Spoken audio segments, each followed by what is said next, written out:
This week marks the 128th anniversary of the Buffalo Soldiers arriving to Salt Lake City. In today's Belonging in Utah, I'm sharing new information about one of the soldiers that's creating a buzz at Fort Douglas Military Museum and on the East Coast. Sharing stories about the Fort Douglas Military Museum never gets old for Fiona Robinson Hill. She's a lover of history. Yellow fever killed more people than the actual wars. And for the last 7 years, she's researched about the Buffalo Soldiers in Utah.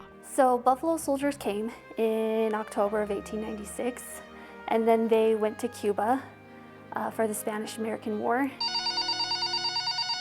Hill says on August 16th of 2023, she received a phone call that astonished her. There was a family that reached out to me. They called the museum. The person on the line was from out of state and calling about this man. And they came across Belonging in Utah series, and they saw the segment on James Gordon McPherson. In July and August of 2022, we featured stories on his life, highlighting that he was a Buffalo soldier, a businessman, Salt Lake City's first selected black juror, and a preacher. We shared an audio recording of his voice from his sermon entitled The High Cost of Sin. We often talk about the high cost of living, but there's nothing in this whole world that has cost God and man as much as sin. Sin.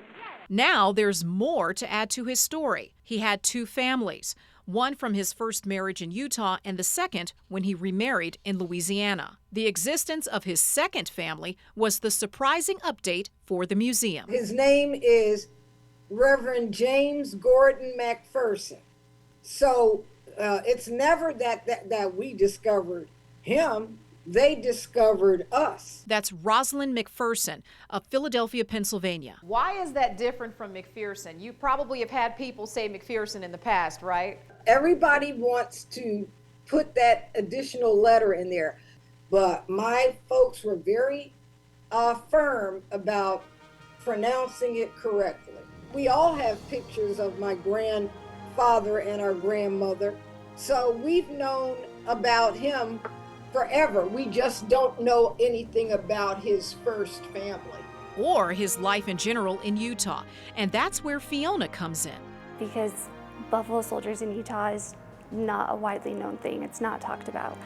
And so they wanted to know, when was he here? Why was he here? James Gordon McPherson was a corporal, specifically a cook, sent to Cuba during the Spanish-American War. When he was a cook in the yellow fever hospital, he just didn't do cooking and everything. He actually helped the surgeons take care of the sick. Hill says in 1897, McPherson returned to Utah and was granted a favorable discharge. Adjusting to civilian life wasn't easy for McPherson. While living in Utah, his name was somehow tied to controversy, and we're going to hear why in a future Belonging in Utah.